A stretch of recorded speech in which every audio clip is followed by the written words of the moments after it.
आज हम स्टडी करेंगे ग्रेनुलोसा सेल ट्यूमर के बारे में। जो ग्रेनुलोसा सेल ट्यूमर है ये एराइज होता है, बना हुआ है कंपोज्ड ऑफ ग्रेनुलोसा सेल्स के जैसे मिलने वाली सेल्स से, composed of cells resembling granulosa cells of a developing ovarian follicles. जो डेवलपिंग ओवेरियन फॉलिकल है उसमें ग्रेनुलोसा सेल्स होती हैं। ग्रेनुलोसा सेल्स दो तरीके की होती हैं, थीका सेल्स और स्ट्रोमा। तो जो थीका सेल्स हैं उससे ये एराइज होता है। ये दो प्रकार का है, एडल्ट और जुवेनाइल। अब एडल्ट और जुवेनाइल जो है इसे हमने एज के बेसिस पे डिवाइड किया है, और ये 2/3 पोस्ट मेनोपॉजल महिलाओं में ये हमको देखने को मिलता है। मॉर्फोलॉजी की अगर हम इसकी बात करें तो ये यूनिलेटरल है, यानी किसी एक साइड पर ही देखने को मिलेगा। ये वेरी करता है फ्रॉम माइक्रोस्कोपिक फोकई से लेकर के लार्ज सॉलिड सिस्टिक एनकैप्सुलेटेड मास तक। हार्मोनली एक्टिव ट्यूमर जो हैं वो येलो कलरेशन शो करते हैं ऑन ग्रोस। तो ग्रोस माइक्रोस्कोपी में हार्मोनली एक्टिव ट्यूमर जो है वो येलो कलरेशन शो करेंगे।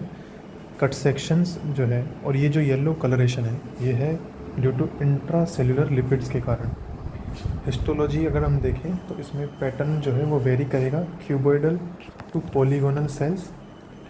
ओकेजनली जो है कभी कभार छोटे small distinctive gland like structures देखने को मिलेगी, जो किससे भरी हुई है, एसिडोफिलिक मटेरियल से। ऐसी स्ट्रक्चर्स को हम बोलते हैं कॉल एक्सनर बॉडीज़, और ये कैरेक्टरिस्टिक फीचर है ग्रेनुलोसा सेल ट्यूमर का। क्लिनिकल इंपॉर्टेंस अगर हम देखें तो what is the clinical importance of granulosa cell tumour, तो ये इलेबोरेट करते हैं large amount of oestrogens. So they are the precursor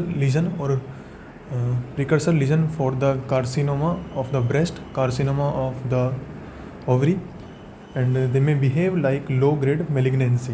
They may be responsible for some low grade malignancies also. जो active tumour है, active tumour pre pubertal girls के अंदर responsible है precocious puberty के लिए, और जो एडल्ट वुमेन है उनके अंदर proliferative breast disease, endometrial hyperplasia, endometrial carcinoma cause करती है। डायग्नोसिस की अगर हम बात करें तो increased serum and tissue levels of inhibin देखने को मिलेगा। पैथोजेनिस की अगर हम बात करें तो जो ड्राइवर म्यूटेशन है वो है FOXL2 जीन म्यूटेशन। FOXL2 जो है एक ट्रांसक्रिप्शन फैक्टर को बनाता है जो रेस्पॉन्सिबल है development of granulosa cell tumour के लिए। लेकिन जुवेनाइल केसेस के अंदर FOXL2 जो जीन म्यूटेशन है वो काफ़ी कम देखने को मिलता है। अब हम बात करते हैं फाइब्रोमा की।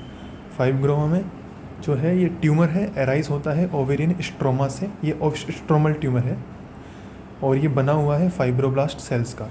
थीकोमा जो है वो भी ओवेरियन स्ट्रोमा का ही ट्यूमर है और एराइज होता है spindle cells, plumped spindle cells with lipid droplets. और फाइब्रोमा थीकोमा जो है वो है एक मिक्स्ड सेल ट्यूमर जिसके अंदर बोथ फाइब्रोमा एंड थीकोमा यानी फाइब्रोब्लास्ट प्लस थीका सेल्स।